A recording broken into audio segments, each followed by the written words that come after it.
Hey guys, how's it going? Ches back again, and welcome to episode number 5 of the second season in our career mode with Sunderland. I'm going to start this one by apologising for sounding maybe a little bit off. I've been quite ill recently with like a coldy, fluey thing, and a couple of days ago I couldn't even speak. My throat was that red raw, but thankfully the sore throat is gone and I can actually talk.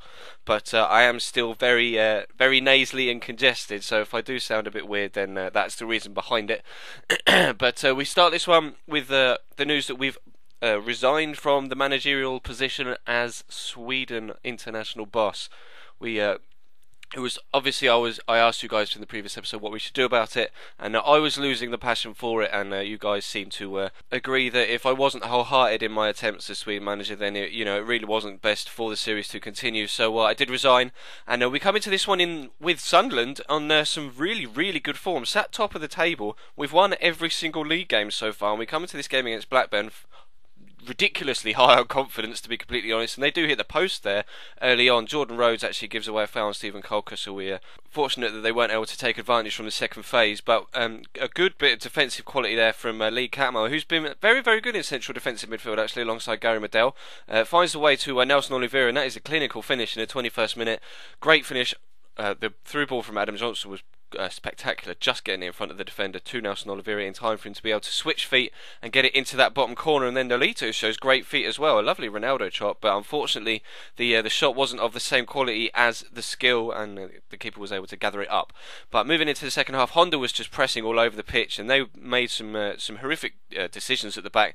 First touch was awful from a couple of their players. Honda's able to nick in, get the ball, and smashes it top corner. An emphatic finish to put us 2-0 up and take advantage of those mistakes, because you never know in a game like this. What a chance this is, by the way, what a goal. It was more of just a hit and hope. I didn't really have any other options, so I thought, well, bollocks to it, I'll just smash it, and it went in the top corner.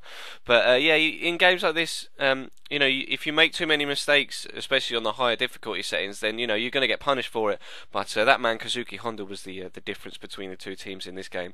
And first half we absolutely murdered them. Second half, not really too sure what happened to the defending there. They kind of called for offside but didn't step, and Goodwillie was able to just race through and put the ball into the back of the net. But from that moment on, we were quite comfortable in possession, and they didn't really have too many chances after that.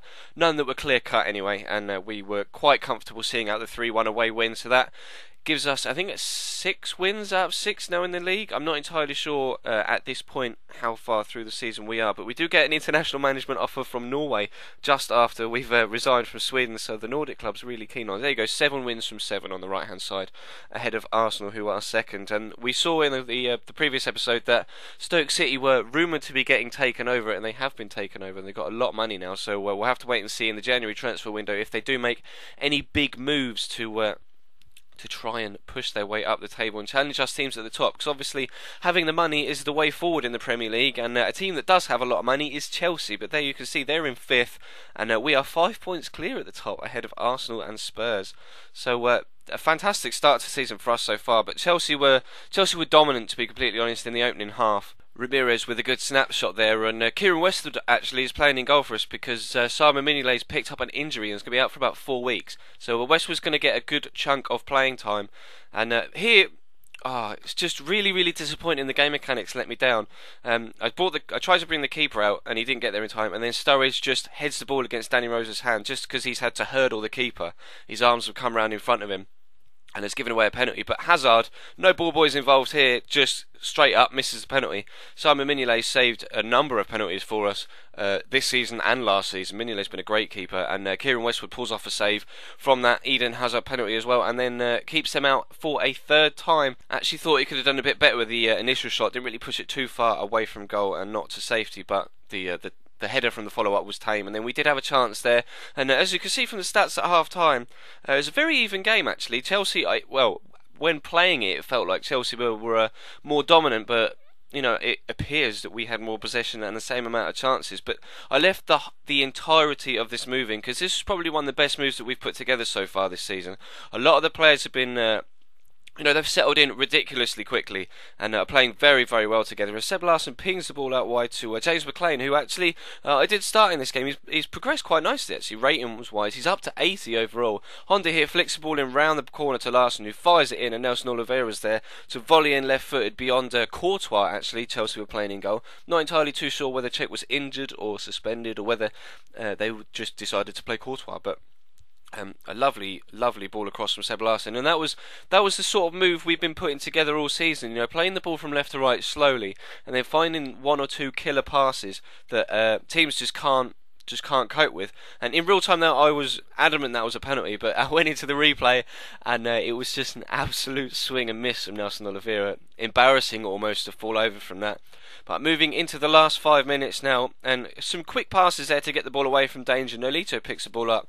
Oliveira with a great turn to get away from Gary Cahill, and he races away. Gary's just not got the pace to cope with that, and a beautiful finish into the far right-hand side netting. And that puts us 2-0 up in the 87th minute, and a 2-0 home win against Chelsea, which is again unexpected. And what else was unexpected was an offer from the Belgian FA to take on their manager's position. Now, ordinarily, I would have leapt at the chance to take the Belgian manager's job on and play with the likes of Eden Hazard and Thomas Vermaelen, Marouane Fellaini, Axel Witsel, etc. But we've just resigned from Sweden. And, this team's been making great progress. We're top 8 wins from 8 as we come into this game against second-placed Arsenal.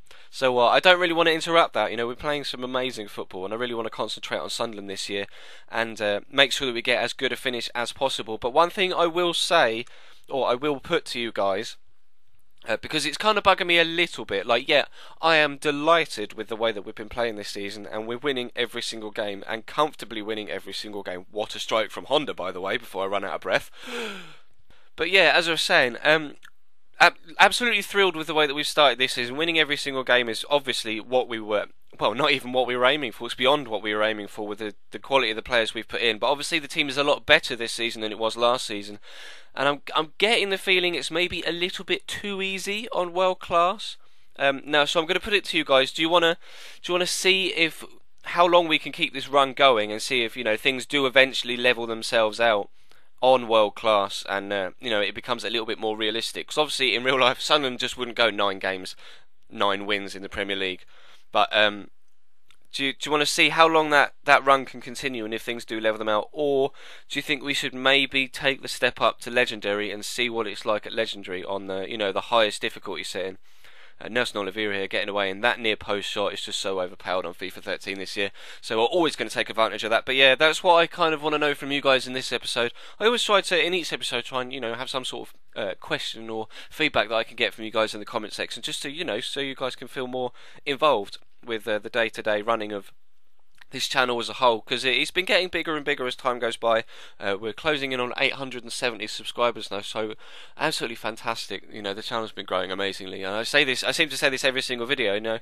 Thanking new subscribers for coming along every single time, and we've gone from 500 subs to almost 900 subs in the space of a month, which is just tremendous. So long may that continue. And I do want you guys to feel involved. There was a comment on a video the other day where someone put in quotation marks "we," because I always seem to, when I'm describing things, I say, well, we're doing this, and we're doing this in Ultimate Team, or we're doing this in Career Mode, because I like to feel involved with you guys. That's why I do it. It's what YouTube. A lot of people go into YouTube thinking, oh, I'm going to make loads of money. I don't do it for that. I like the interaction with you guys, to make new friends, and to just share my passion for football and for FIFA and for video games with a larger group of people. So I do like to have you guys as involved as possible. So I'm going to kind of use that on a whim now and say, please leave the video a like, because that does, it gives me an extra morale boost when the videos get a lot of likes, which they have been recently. We've been getting 20-25 likes on every single video, which is fantastic, and I can't thank you enough for that.